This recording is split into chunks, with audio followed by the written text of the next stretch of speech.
Hey, what's going on? It's at the letters for Thursday, March 4th. Arden Zwelling, Ben Nicholson Smith, our producers, Christian Ryan, and Mike Tassoni. Thanks as always for listening. You can always subscribe wherever you get your podcasts. You can rate, you can review, you can do all of that good stuff. Ben, spring training games have begun. Was kind of thinking about this today as the Blue Jays were playing the Detroit Tigers. And on two occasions, at least, that I caught when I was paying attention, Charlie Montoyo just kind of decided that, with an out or two outs, that's it. Inning over. I'm done. And I kind of thought about the poor Tigers hitter who's on deck, who's coming up and thinking, hey, I got some pretty good hitting here, right? Because it's, whoever they've got on the ropes, that's the only reason why you would be ending the inning early is because a pitcher's gotten up there on his pitch count. That hitter's probably thinking, hey, this is a good opportunity, especially if it's a young guy's trying to show himself, improve himself. Hey, I'm going to come up and get this AB. Not so much. It's got to be a little bit crushing.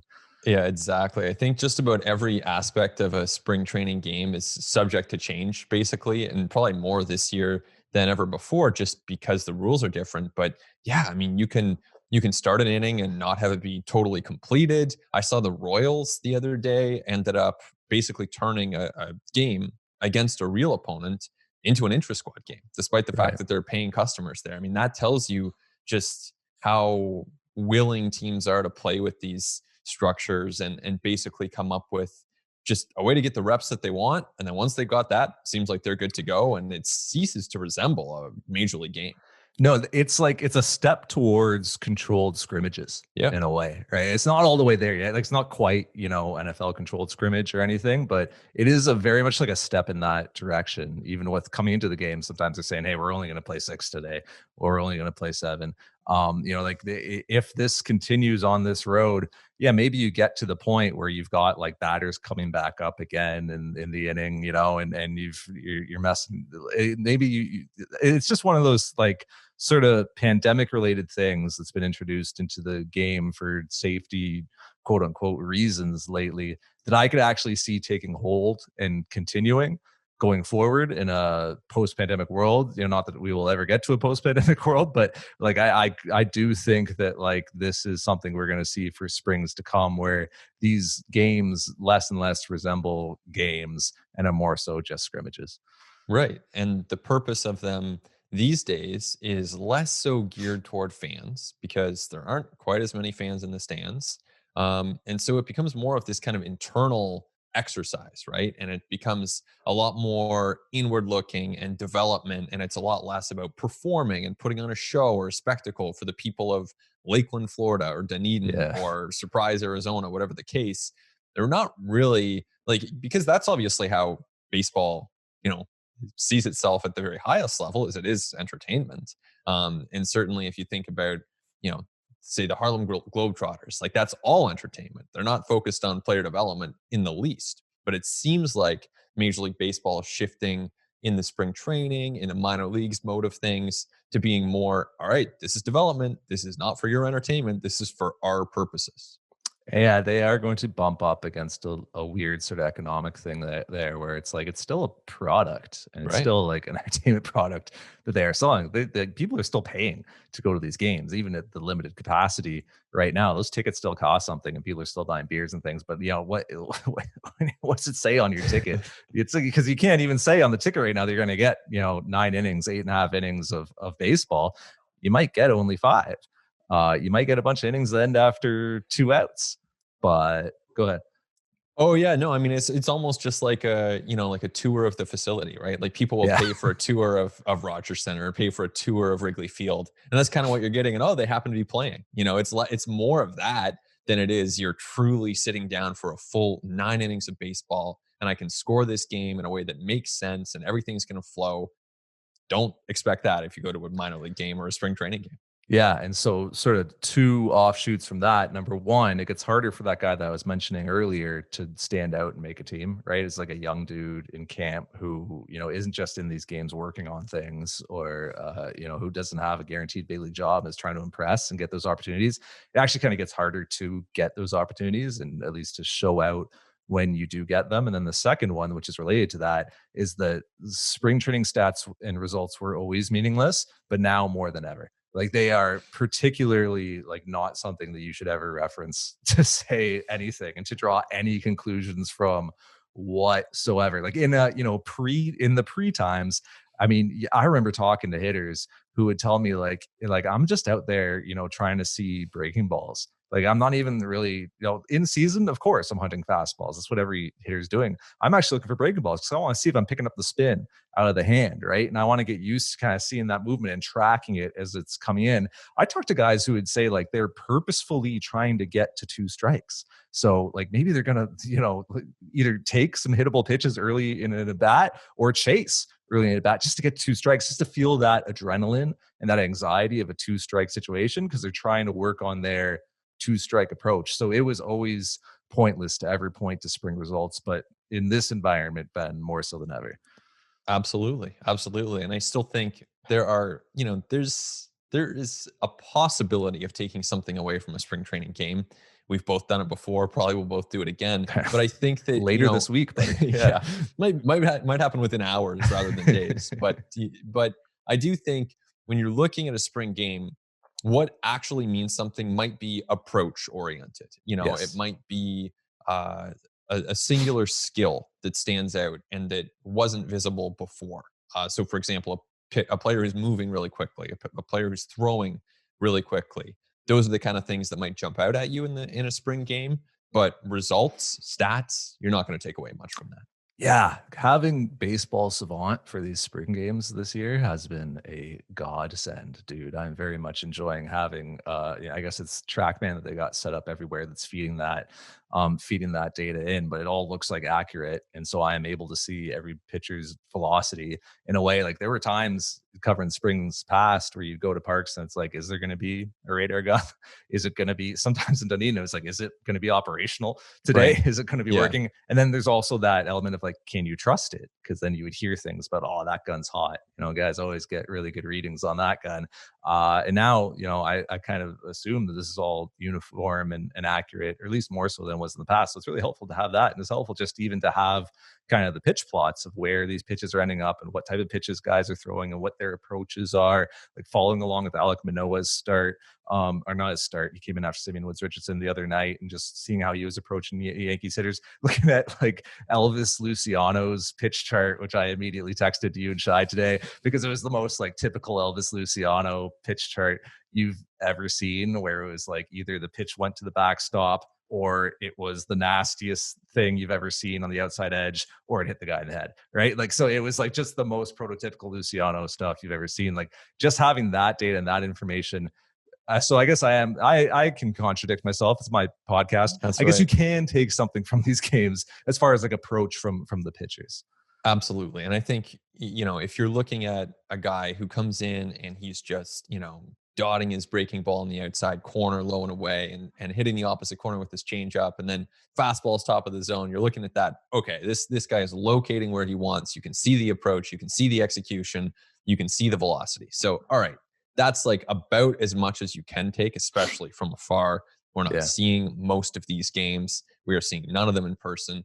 So, but that's a glimpse. That's the kind of thing that we can at least look at and take something somewhat concrete away from. But if like let's say for argument's sake that Joe Panic hits 450 in spring, like I don't care. I literally do not care. If he hits, like, is there a number that Joe Panic could hit this spring that would make you care? Like if he No, batted 1,000, would you care? no. I Yeah, mean, I don't as a think. novelty, I Yeah, would, but I I would care as a wouldn't. novelty, but it wouldn't I make me wouldn't draw think. any conclusion No, from it whatsoever. if he was hitting lasers, like if even if they were outs, like if he hit 115-mile-an-hour lasers every time up, then I Sure. would change my opinion about Joe Panic. Right. But if he could literally hit 1,000 with a 5,000 OPS, and I'd be like, all right, whatever.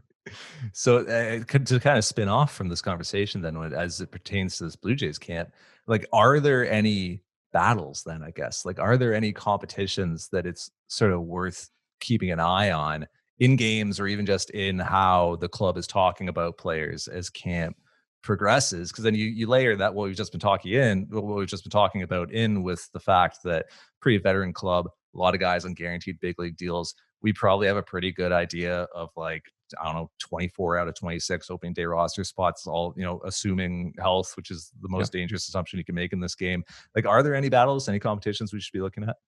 I see maybe 2. You can say, all right, that bench spot with Espinal or Panic or Breivik Valera, maybe that's a spot, for argument's sake. But really, that's going to be a rotating door all year, you would assume. So it's kind of like that final spot in the bullpen. It's maybe there's a battle there for opening day, but I think that's far from fixed. I think it's Panic's to lose. Valera being out of options is interesting. We know the Hmm. club likes him and they like his versatility. Like, he played center in Venezuela Yeah, all winter, which is like pretty interesting. So I like maybe, because like Aspinall is pretty easy to option him. He's going to get exactly. his opportunities this year. Like, yeah, I promise you. But I think it's, Panic's to lose. Valera, maybe an outside chance of working his way in there, but also the Blue Jays probably a pretty good chance of sneaking them through waivers at the end of camp if they really need to. So that's probably a secondary look for me. I think the only one that I really see is catcher, Yeah. and whether Kirk can basically out hit McGuire for that spot. And I think he should. I mean, from what we've seen, there's a lot of reason to believe that Kirk is a much better hitter than McGuire. Of course, McGuire also is out of options. So that's kind of a roster management question. But, based on what we've seen of Alejandro Kirk, he seems like a better option than Reese McGuire. Just seems like a much better bat, and someone who can handle the pitching staff, at least in the short glimpses that we've seen. So to me, I'd be leaning Kirk at this point. Yeah, I guess the one thing would be the final like spot or two in the bullpen, but that's also such a revolving door that it almost doesn't matter who breaks in the bullpen on opening day because day two of the season is liable to be different. Yep. So I agree with you. Like, that backup catcher spot is like kind of the one area where, yeah, there's some intrigue here, and I think because it actually like directly impacts the 40 because Reese McGuire is out of options. Right. So if he's on the team, you're fine. You preserve your depth. If Kirk wins that job and goes forward, and I do not think there's room to carry 3 catchers on this club on opening day, so it's going to be 2. No. So if it is Kirk, then you're exposing Reese McGuire to waivers. I have to think, even though Reese McGuire's major league track record is not super impressive at the plate, he's a pretty proven defender and still relatively young. At that point, you expose a guy to waivers in those like last days of spring training when there's a lot of a lot of movement on the edges of rosters. I have to think there's a club out there that is likely going to be picking him up. I think there's a good chance, right? It's almost like it reminds me of the discussion we've had around Kevin Gosman, right? And the Jays pursuing him. And, if they were to trade for him, then he wouldn't have that choice anymore. Like, there's always demand for catchers. And if someone's available on waivers or in a low stakes trade, then it's not like you have to persuade him. He doesn't really Yeah. have a say in the matter. So I think that in itself, to acquire someone who's capable at the big league level of playing a very demanding position, I do think that there would be a need and someone would probably take him. So do you like is wouldn't the default for the Blue Jays then be just to preserve the depth? Because like you could like it's the easy play to make is to carry Reese McGuire to open the season, have Alejandro Kirk go off to the alternate site and continue to develop. And then look, 3 weeks into the year, if Reese McGuire is like, oh, for April, you Mhm. can DFA him then and actually probably have a better opportunity to pass him through waivers then than you would at the end of spring. I don't know that you can make a really compelling case that having Alejandro Kirk's bat, which like clearly he has had much more impressive major league results than Reese McGuire offensively, obviously in a much smaller sample, but still I would say his potential as a hitter, Alejandro Kirk is much higher than Reese McGuire's. Like I having that bat on your roster the first 3 weeks of the season, I don't know if that's making or breaking your 2021. I don't know if you're gonna like make the playoffs or not based on that, right? So I think as the Blue Jays, how do you kind of argue your way out of preserving your catching depth and not exposing Reese McGuire to waivers at the end of spring? Well, I don't think that you need to argue your way out of it. I think for all the reasons that you outlined there, I think there are much worse situations. And I say I would be leaning Kirk, because I think he's the better hitter. Yeah. But if you're looking at it more holistically and you're looking at it from the perspective of organizational depth, I think you just made a very compelling case that, what, maybe you just take McGuire and roll with it. Ultimately, to me, this one comes down to how is he hitting? Because we have a good sense of what he's like defensively. Of course, you want to monitor that as well. But how is he hitting? Is he someone who is going to falter the way he did in 2020? if that's the case, you're probably not worried about him getting claimed anyway. If you truly evaluate him to be a player who's, going to struggle as badly as Reese Mcguire did in a very limited sample last year, all right, he gets claimed, so be it. If you evaluate him to be better than that and more like the guy we saw in 18 and 19, then you probably definitely hang on to him and just see what happens and know that Kirk will get his chance eventually. So this is why I have, I don't know if I've made the case in the podcast yet, but I've written it a few times that I've kind of been advocating that the Blue Jays should go out and sign a veteran catcher on a non-roster, like minor league deal. And like that's going to be a tough sell for whoever that veteran guy is because there really isn't a clear path to playing time, right? And so when you're a veteran guy signing a minor league deal, you want there to be a real opportunity that you're going to go into camp and be able to get a big league job at some point because you want to get paid. Like it's very obvious. So it's going to be tough, but I think the Blue Jays could really use that guy in the Caleb Joseph mold of 2020, particularly now understanding that the 2021 season is going to start with an alternate site environment instead of a AAA squad, right? Which in a funny way actually kind of makes a little bit of a case for carrying Alejandro Kirk on the big league club to start the season because that's the best place for him to continue his development because he's going to be getting actual bats. There's nowhere else where he's going to get live game plate appearances. You can send him to the alternate site, which would be more doable if you got that veteran guy to be on your taxi squad, which is the other layer of this. Is you're going to have a taxi squad and you have to have a catcher on it. So if that's going to be Kirk, great. He's going to be around your big league club, but he's not going to be getting into games. He's not getting that benefit. And then he's not going to be getting the benefit of being at the alt site and seeing sort of the scrimmages there as well, which I guess is a step up from nothing.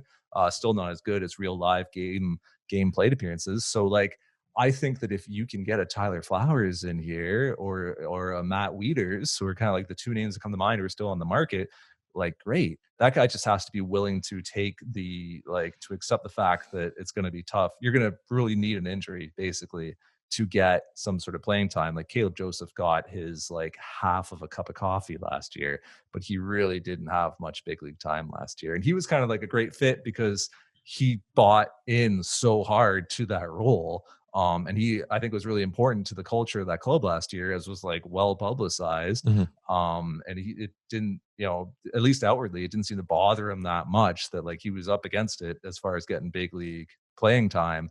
I don't know if you're going to find another guy like that who's going to buy into that role in the same way, but I think it would make these decisions a lot easier for the Blue Jays if they knew like, okay, Tyler Flowers is here and like he is going to be our taxi squad veteran guy, our depth.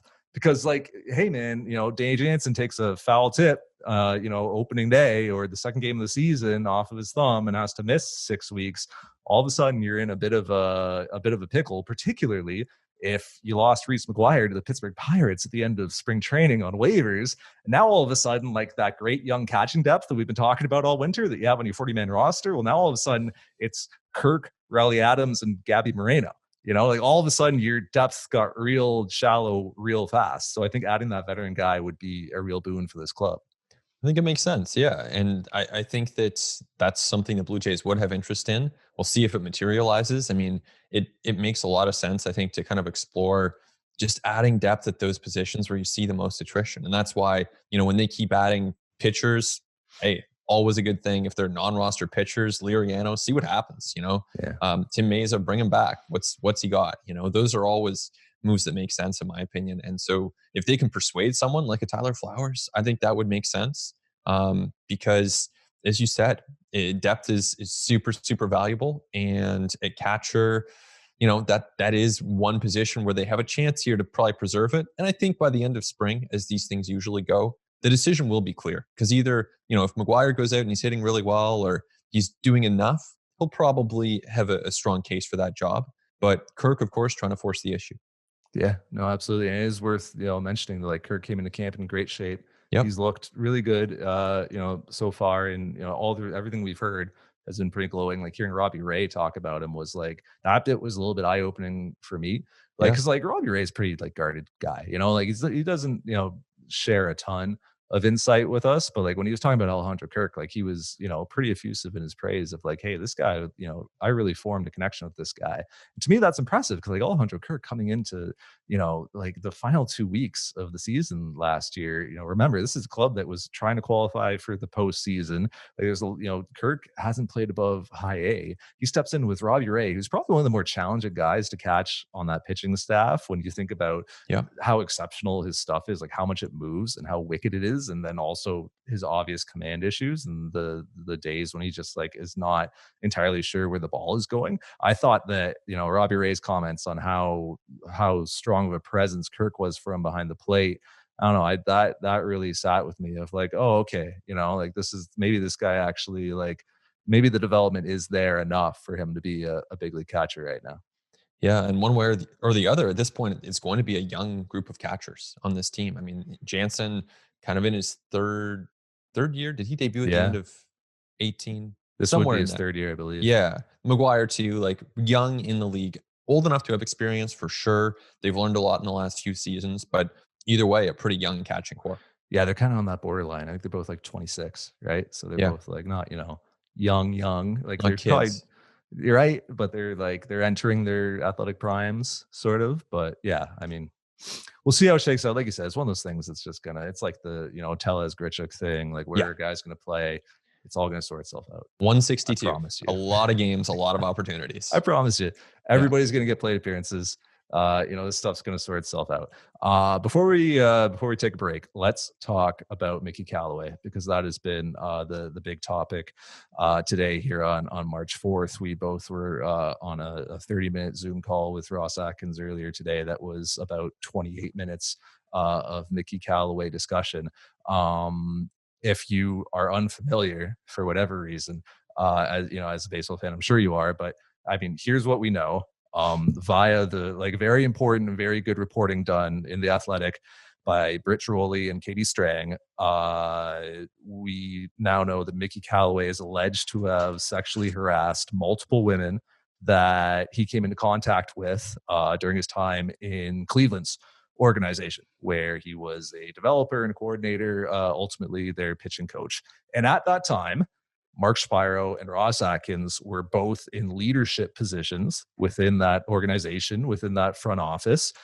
They worked extensively with Mickey Calloway, obviously had a relationship with him. He was hired during their time there. He was promoted during their time there, and like making your way up from developer to pitching coach, obviously like that's a pretty substantial climb. And it would have required sign-offs from Mark Spiro, Ross Atkins, and for them to get to know Mickey Calloway pretty well. And we know that Ross Atkins felt pretty strongly about him at the time, just based on the comments he gave to Joel Sherman in the New York Post several years ago, well before these allegations arose, it should be said. But so we know that they felt strongly about him at the time.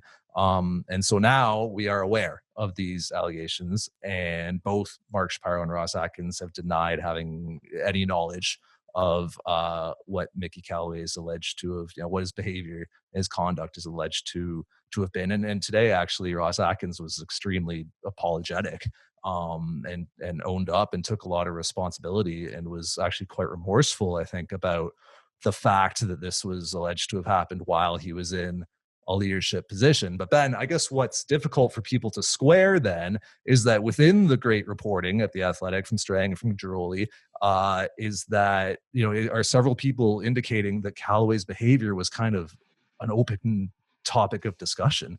I think the quote was that it was the worst kept secret in the organization. So, how are you kind of reconciling these things? Because I think that's probably like where it gets tough for a lot of Blue Jays fans when they're trying to think about, how much responsibility Ross Atkins, Mark Shapiro should kind of bear for employing someone who was alleged to have been behaving like this at that time.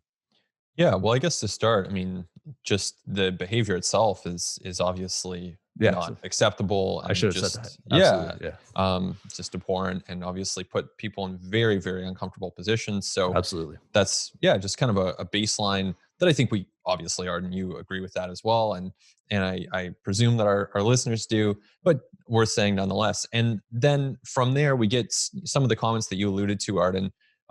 Atkins saying, among other things, that it was, quote, a failure on my part that he didn't create an environment where other employees would feel comfortable coming forward with these allegations, with this information about Calloway's behavior and the impact that it had on other people.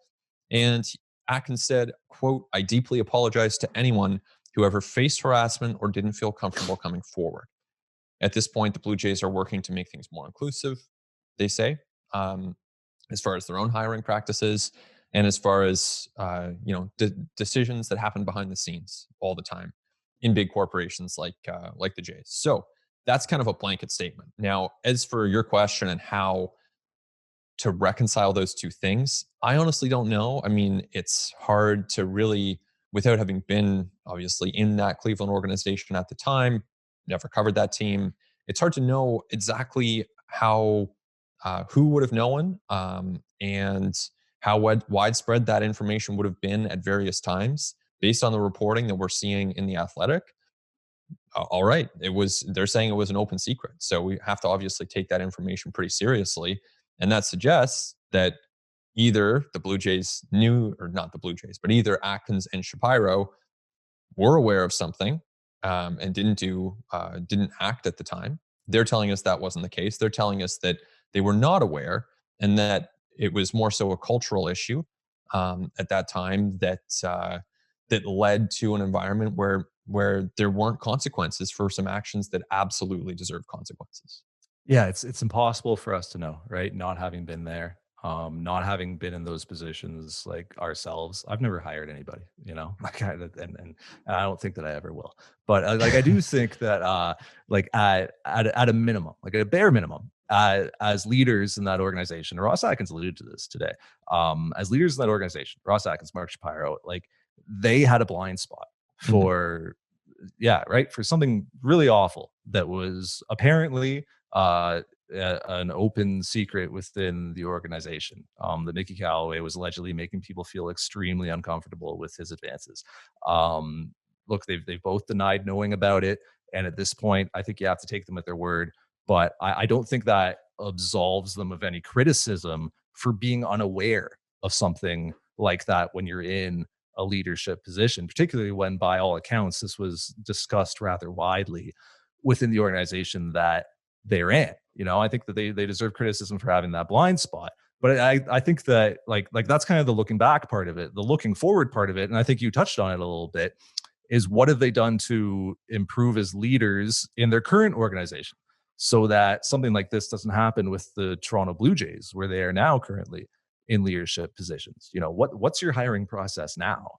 How thoroughly are you scrutinizing the people you're bringing in now, right? Like how varied are the opinions that you're consulting? How much input are you getting in these decisions? Are these decisions happening in a silo, or are you actually consulting a wide array of positions across genders, across departments, across experience levels, in order to really like vet your candidates? Like how comfortable are your current employees with coming forward with reports about conduct like this? Because I think Ross Atkins was really effusive in apologizing for the fact that people at that time clearly did not feel comfortable coming forward and reporting behavior like this. So, Mhm. like, what do you have in place now so that people in your organization, in your workplace, do have that level of comfort to, so they do have like a clear process where this can be raised with management and people will be believed, be supported, and then they will see some sort of legitimate action taken. Like to me, that's kind of the important forward looking aspect of this. Right. And what we're seeing is a gradual evolution of what's acceptable in our society and what's acceptable within the baseball world. So, obviously, anyone listening to this, I'm sure, has parallels that they've observed in their own life. Right. Because, if you look back to, kind of what I imagine baseball to have been like in, say, the 70s or the 80s, and from what I've read and from what I've observed and what you see in movies from the time, like the Yeah. stuff that was widely accepted then, we now know and see to be totally unacceptable when it comes to the way that people would interact with people, the kinds of assumptions or quote unquote jokes that would be made. No question, there's been a huge evolution on that front. in the course of, we'll say, the last generation. Now, if you look at the last 10 years, or honestly the last 10 months, there have been a lot of changes and a lot of progress in that period of time. And so, this is not a new thought by any means, but one thing that, we have to now grapple with as a society, and certainly within this example in baseball, is how do we judge? How do we effectively judge the actions of the people around us or the groups that we belong to or our own selves if the standards of the time were different then? And I think clearly in the case of, like, if you're doing the stuff that Mickey Calloway was doing or sending those pictures unsolicited, that's obviously never okay at any time. But standards have evolved and do evolve. And hopefully will continue to the point that it's just so clearly obvious that this stuff is damaging when it does come up. And so hopefully that becomes more widely recognized to the point that if it does happen, then it's just obvious that this person is misbehaving, as opposed to that person fitting into a pattern where it's more broadly accepted. Yeah, no, it's such a good point, right? And it's not just baseball, right? Like it's the world, but our world is baseball, and like our world in particular is like baseball media. So I think Yeah. about our women who are our colleagues who we share spaces with, in clubhouses, and who like via some of this reporting in the Athletic, like were made to feel very uncomfortable by Mickey Calloway, allegedly. I mean, and whenever stories like this come out, where it's Jared Porter or Mickey Calloway, when reporting on this is done, like there's always that line in the piece where some female who was quoted says every young woman who's worked in baseball has a story like this, right? Like there's always that line, and like it's true.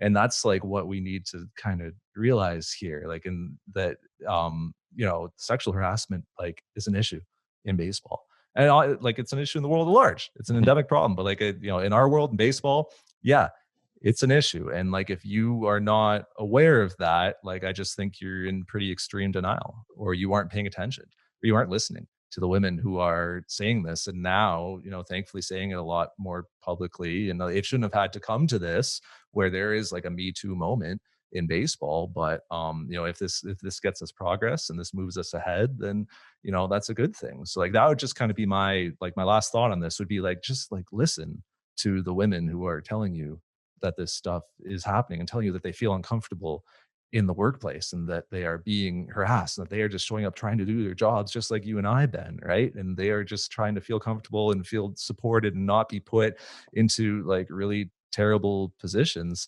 They deserve the same right to do their job free of harassment as everybody does. Right. And like it even like like the perspectives that what I'm trying to say, the perspectives that people need to hear are not you and me, like two Right. straight white dudes talking on a podcast, Yeah. right? Like we need to hear, from women. You need to listen to women who have like, are screaming from the rooftops about this stuff. So be empathetic.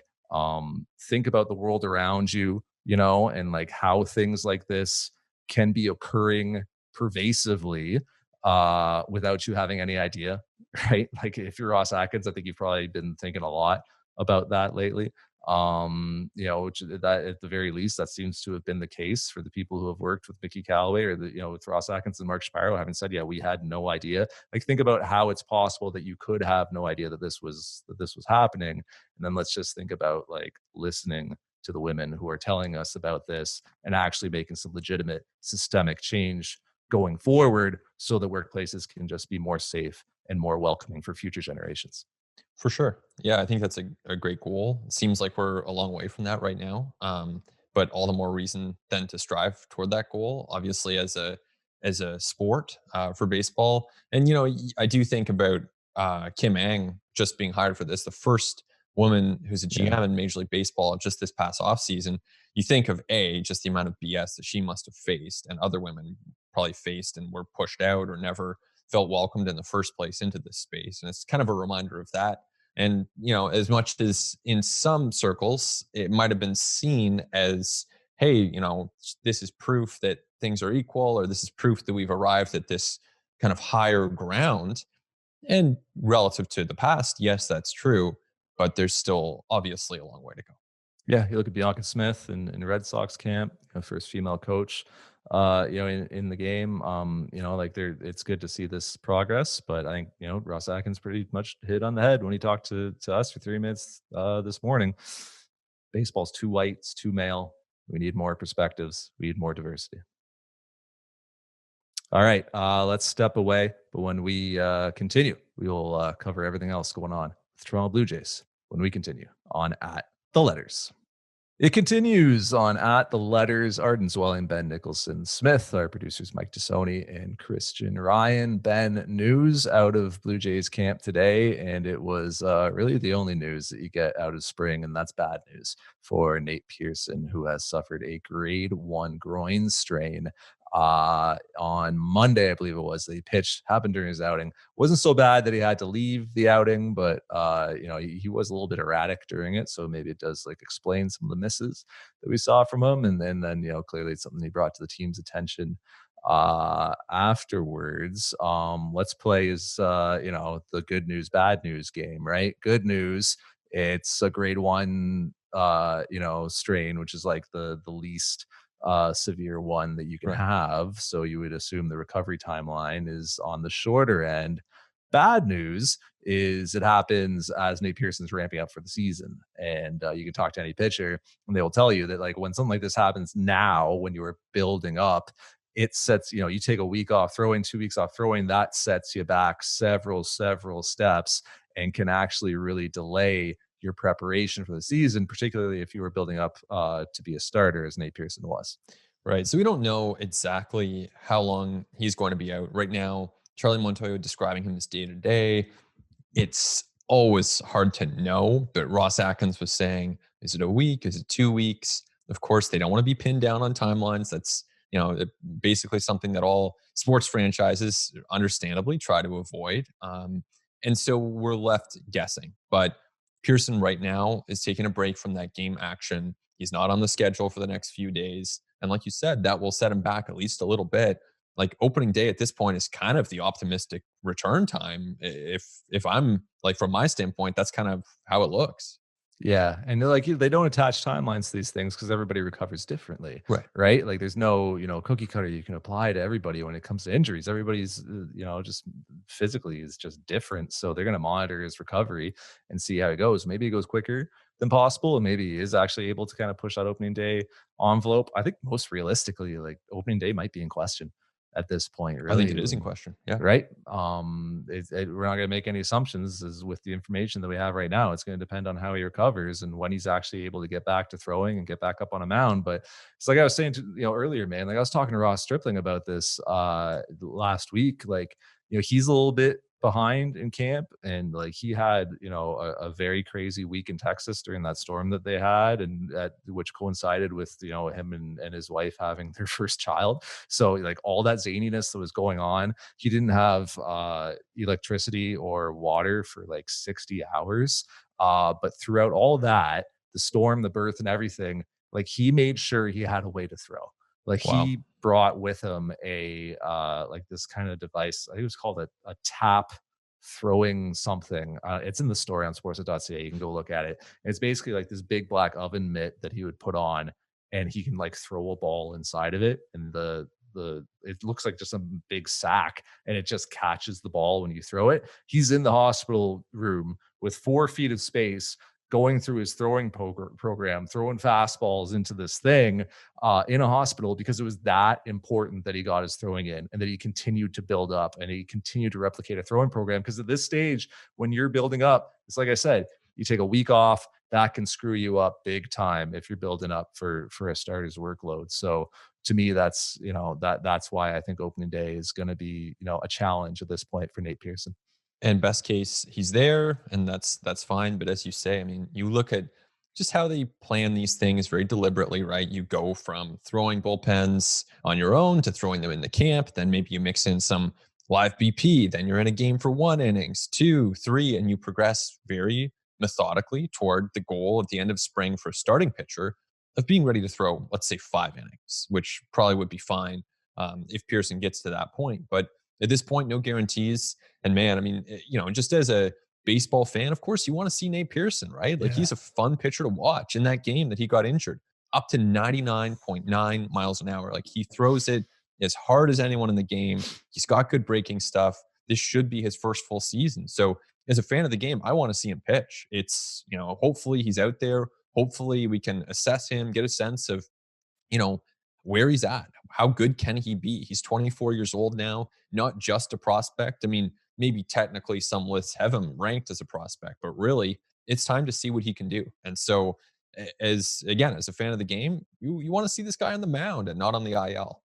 Yeah, no, he's a big leaguer, and obviously very real implications for the Toronto Blue Jays pitching staff. Because it kind of depends on how you feel about Robbie Ray going into the season, how optimistic you are about him. But at worst, Nate Pearson, the third best pitcher on the staff, I think for a lot of people, the second best pitcher after Hyun-Jin Ryu. So not having him out of the gates, and hopefully he's able to come back, sometime in April, May at the latest, and still have the pitch the majority of the season. That's great. But coming out of the gates, the Blue Jays are going to be a little bit shorthanded pitching wise on a pitching staff, which we have already identified as kind of the weak point on a club that is going to score a whole bunch of runs. And I don't know, defense, like how much does that matter in the 2021 game? We might find out with this team this year. But pitching wise, it's not really a staff that could afford to lose somebody from the top end like this. So what's kind of the trickle down, do you reckon, coming out of this injury as we head towards opening day? Well, just real quick on the defense, it's really interesting because that is one of the things we're missing right now. For game day, you can Yeah. get that sense of, this pitcher his velo's there, is really working well. But 4-3 on game day, I mean, there's a lot that is left to the imagination. So we then have to, wait and see essentially. And as for the question of how the Blue Jays might backfill that pitching staff, they have a lot of candidates for those spots. Obviously, guys like Trent Thornton, Anthony Kay, Thomas Hatch could be in that mix. Stripling, of course, one of those guys. Merriweather. And, Merriweather, Steven Matz, a lot of names. So everyone would essentially get, shifted a little bit if they do have to begin the season without Pearson in that rotation. And that's inevitable at some point, whether it's the beginning of the season or a month in. We certainly know that's going to happen. But it really does reinforce to me too, just the importance of Ryu and how much, like you cannot have him, especially with Pearson now on the sidelines. Like they really need Ryu. Has he ever battled injuries in his career? I don't know. Yes, he has. He So also is, yeah, I mean, just so good. So, they need him. yeah. So look, this is why you build the depth that the Blue Jays have, right? And this is why you acquire the amount of fungible dudes that the Blue Jays have, and this is why you stretch out as many guys as Blue Jays are. Like, there's a lot of pitchers right now, and you mentioned them: Stripling, Thornton, Hatch, Merriweather, who have been told, like, hey, we're going to stretch you out at the beginning of spring. And then we're gonna get to like March 16th. We're gonna get to like St. Patrick's Day and kind of decide, like, and say, all right, what are you going to do? What's your role going to be, depending on what our needs are right now and what our circumstances are? And those circumstances can be impacted by, say, an injury to Nate Pearson, or perhaps underperformance from somebody, and like maybe Tanner Roark doesn't have it, or what have you, right? So the Blue Jays are just, that's why they are stretching all these guys out, and that's why they are kind of delaying some of these decisions. So yeah, like you said, it's look, for a down roster guy who was kind of on that bubble, might be getting some starts early in the year. We have said, like, look, the Blue Jays are going to use 12, 15 starters this year. I mean, by the end of the first month of the season, they may have already used 7 or 8.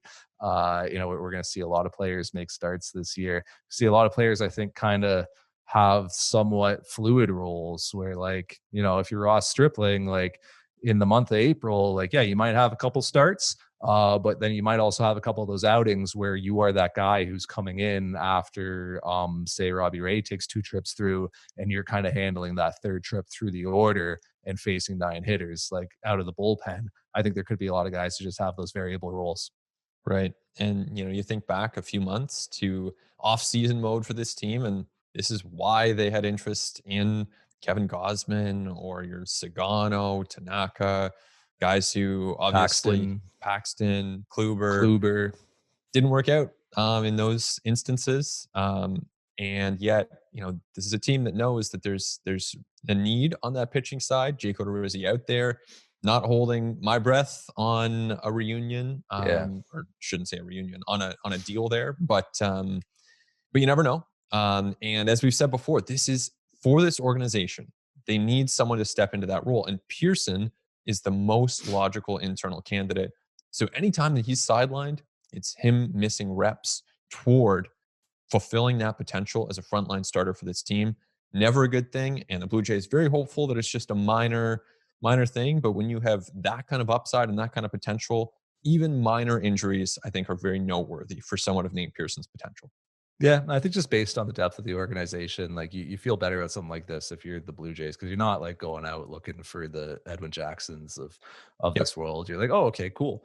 Thomas Hatch gets an opportunity now. Yeah, nothing wrong with that, right? Or maybe like we just get a little bit more creative, right? We do some tandem starting roles, and maybe like I was kind of saying earlier, maybe there are guys like Stripling and Merriweather who fit into that sort of 9 to 12 batter like we need a name for this guy, like the third trip through guy, like Yeah. I because I The feel like it bulk is. guy. Yeah, I In don't we need Tampa, a they name call him the for it, bulk right? guy. Because we got Yeah. the opener, right? So we got Yeah. a name for that. We need a name for this guy because it is actually a role that you're seeing across the game now. And like the Dodgers been doing it for years. Like Ross Yep. Stripling was doing this before it was cool with the Dodgers, where it's like, hey, starter went 2 trips through, you are coming in for 9 to 12 batters. Like you got to get 9 outs. And that's an important role in the modern game. Like those are still leverage outs. Like if you're facing 1 trip through the order, you're going to face the best hitters at some point. You're facing the entire lineup. So like you can't protect a lead in the eighth and ninth inning if you can't get the lead to that point. So that guy who was coming in and facing that third trip through and getting those outs, those are important outs. So I don't know. We gotta name this guy third trip through. Yeah, no, it's a very important role. And you think about this Jays staff early in the season, arms are fresh. I mean, it's kind of risky because you don't want to overtax guys in the first few weeks, but if they had to, they probably could pull some guys early, use that bullpen a lot, and just mix and match. I really sense that that's going to be the theme this year on this Jays staff is mixing and matching and trying to make it all work. Cool thing right now in camp is seeing the next wave of young Yeah. pitchers for me, and we are starting to see like Simeon Woods Richardson on a mound, Alec Manoa on a mound, Joey Murray like on a mound. It is cool to see the young pitching in this organization, which has been developing over several years, start to kind of poke Yeah. through the clouds a little bit and finally catch up to the hitters, right? Like the Blue Jays had this wave of young hitters come up, and you all know the names: Bichette, Biggio, Guerrero, etc. And there wasn't a ton of pitching that came up with them, and now you're starting to see that wave of pitching catch up a little bit. Like didn't even mention like an Adam Kloffenstein who's in camp, who is like a super interesting high upside young guy. So I that it's not there yet, and you don't want to rush any of that. But in this camp, you are starting to get a little bit of a look at some of the pitching that is coming and that is going to be supplementing this roster in years to come. And I don't know, I derive a little bit of energy from that, my man. I got to be honest. When we're talking Alec Manoa and Simeon Woods Richardson after these outings, it uplifts me a little bit, the youthful energy. Good, man. That's great. That's good. Always welcome. I think at this point in time to have a little bit of uplifting content and attitudes from these prospects who are obviously so excited to be in the major leagues, to produce, to test themselves against the very best, because that is what you're doing when you're facing the New York Yankees. And so it's a great opportunity for them to do that. And I think it's true. It's fun to see the not only with the very young players, but even the veterans on this Blue Jays team seem to be very excited about this group. The young players who we've seen emerge in the last few years seem very excited, and of course the prospects too. So spring training should be a time of excitement. I think that that's the beauty of it for almost every single team. You can kind of dream about what your ideal season looks like. Even if you're the Tigers or the Orioles, you're watching those young prospects coming up, and what's Adley Rushman going to look like, or you know um Brian Hayes, whoever, whatever player you want to pick on a losing team, there's something you can root for. And in the Jays case, not only do they have a very good major league team, they also have prospects coming up. Yeah, and you just get a sense for the mentality a little bit, the mindset, which is something that I know I've been kind of harping on a little bit is just like these kids are mean, man. Like these kids want to win. They they're on the mound and they don't give a, like they are coming at you. And look at that Yankees lineup the other night that Simeon Woods Richardson at 20 Yeah. has to go in for his first like live actual real game since 2019. Since probably I would have like August 2019 would have been the end of the minor league Yeah. season that year. No minor league games played in 2020. Yep. Sure, he goes to the alt site and he faces like Jonathan Davis and I don't know, Reese Mcguire at times and etc. Like he faces big leaguers there, sure. But coming into a real game under the lights at Steinbrenner Field there, and it is like Judge, LeMahieu, Stanton, Hicks, like he is facing like legit Yankees, and he is working quickly on the mound. He's attacking. He's like throwing first pitch curveballs, and like nice little change ups. And he is like out there competing at 20. Man, that's not the easiest thing to do. There's a lot of 20-year-old pitchers who can step into that environment against that lineup and thrive the way that he did and bring that energy and that type of presence that Simeon Woods Richardson did. That's why a lot of us have been saying like, hey, this kid's advanced. Like this kid's pretty polished and he's like somebody to watch this year, as For things sure. develop. For sure. I got a text from former ATL producer Sam McKee saying that, and I haven't put a stopwatch to it, but he said that Woods Richardson struck out Stanton in 37 seconds, which to me is pretty impressive. Like, Yeah. just not that baseball's a time sport, obviously, but you think about that 37 seconds, that's pretty fast. And he struck out Stanton that quickly. It's Well, amazing. it was in my Woods Richardson thing at sportsnet.ca. He averaged fewer than 15 seconds between pitches in the minors. Amazing. Like one of the fastest workers like in baseball. Last year in the majors, Wade Miley was like the fastest dude in baseball, and he was 20 seconds between pitches. Woods Richardson was regularly averaging fewer than 15 seconds between pitches. And like he would go faster if he Yeah. could. Oftentimes he's just waiting for the hitter to come back in. Like to watch one of his starts is to like get used to seeing him like standing on the ground on the mound with the glove in front of his face, like just Yeah. waiting for the He's hitter. ready. Yeah, Yeah. he's ready to go. It's And the something that hitters slow it down sometimes, right? That's 100%. sometimes why that it takes so long. Yeah. But it's like an athletic feat too, though, when you think about it, because to have that kind of explosiveness 3 times, 37 seconds, like there's a reason most pitchers take their time. Like it helps them recover. But Yeah. Woods Richardson can just somehow do this anyway. Like I truly find that impressive. No, yeah, you are like kind of regenerating that energy that you need to Yeah. throw at the effort that you do. So yeah, Alek Manoah also, man, like Yeah. super impressive against the Yankees for just the approach. In his first inning, like he puts a runner on and he goes 2-0 to LeMahieu, which is like a pretty bad spot to be in as a pitcher. 2-0 to DJ LeMahieu with a runner on, and he challenges him with a two-seamer, gets LeMahieu to roll over, ground Yeah. into an inning-ending double play. Like just to throw that pitch with that confidence in that spot, huge. His second inning, plunks Aaron Judge, like 2 or 3 pitches in, then gets into this like epic battle with Aaron Hicks where he starts him 3-1 and he's like kind of like nibbling at the corners. And like we talked to him about after the game, and he kind of said he had a moment where he was kind of like, you know what, like screw this. I'm just gonna attack this guy. I am not walking this dude. I'm gonna throw him my heater. And he has this hilarious quote where he's like, and then the next one I threw, he hit 5,000 feet foul. But then he kept coming back to it, threw him like 3 straight like challenge fastballs on the plate in a full count, and then located a slider on the outside edge to Aaron Hicks. Are you kidding me? For a called third strike, and then struck out the next 2 dudes after plunking Aaron Judge to start the inning, which is when for a lot of guys like things could have spiraled and gone completely sideways and pear-shaped. So it's just cool to see Alek Manoah get to have those moments. I get it, spring training game, right? Not the same atmosphere. Who knows what the hitters are working on, but to get to see him have that moment was really cool. For sure. And it doesn't happen. It didn't happen, like you said, last year in the 2020 season. There just weren't those opportunities to test themselves against players from other organizations. So really good chance for those guys.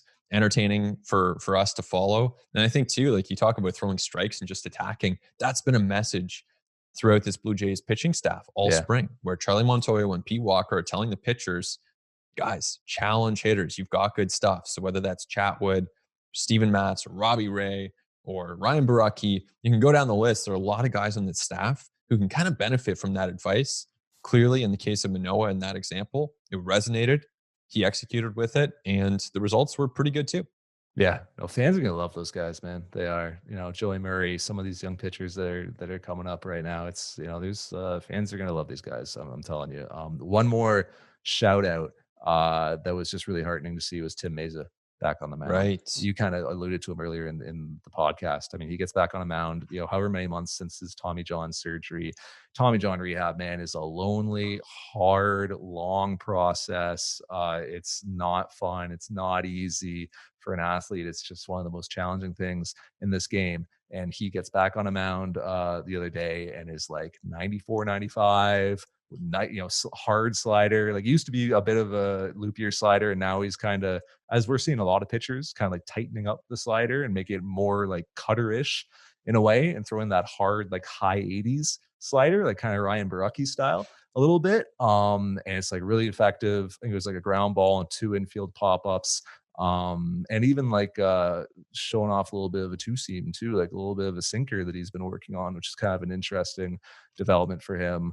Like, he is a real left-handed relief option on this club. He's non-roster, so obviously he's against it without a 40-man spot right now, but like, really good to see him back on the mound. And if he can be that effective going forward, he's an interesting option for this team.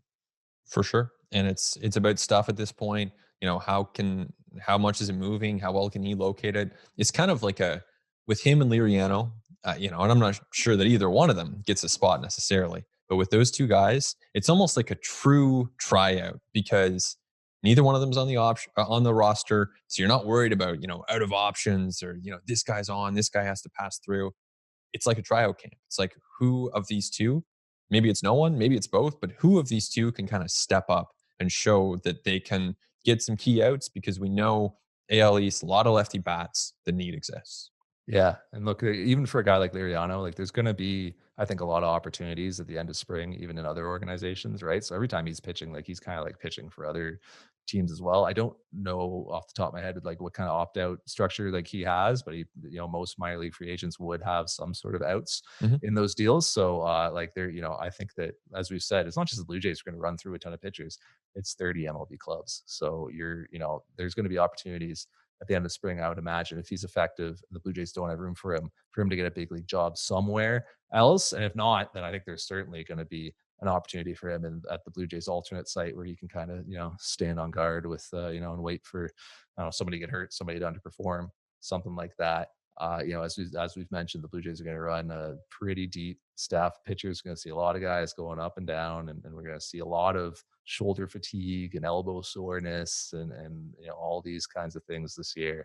And for the Blue Jays, having their alt site, I imagine, in Dunedin, I think it'll kind of depend on, because you got the single A and double A guys coming in Yeah. around that same time. And then you're going to have, basically what would have been your AAA team will be your alt site. And they're also going to have the big leaguers using the facility as well, right? Because you're playing in Dunedin. Yeah. So I do wonder about the protocols and the spacing, and if they have to like bleed over into the old Maddox Center or something, or if they have to find some other space. But assuming the alternate sites in Dunedin, you could see Francisco Liriano sticking around there.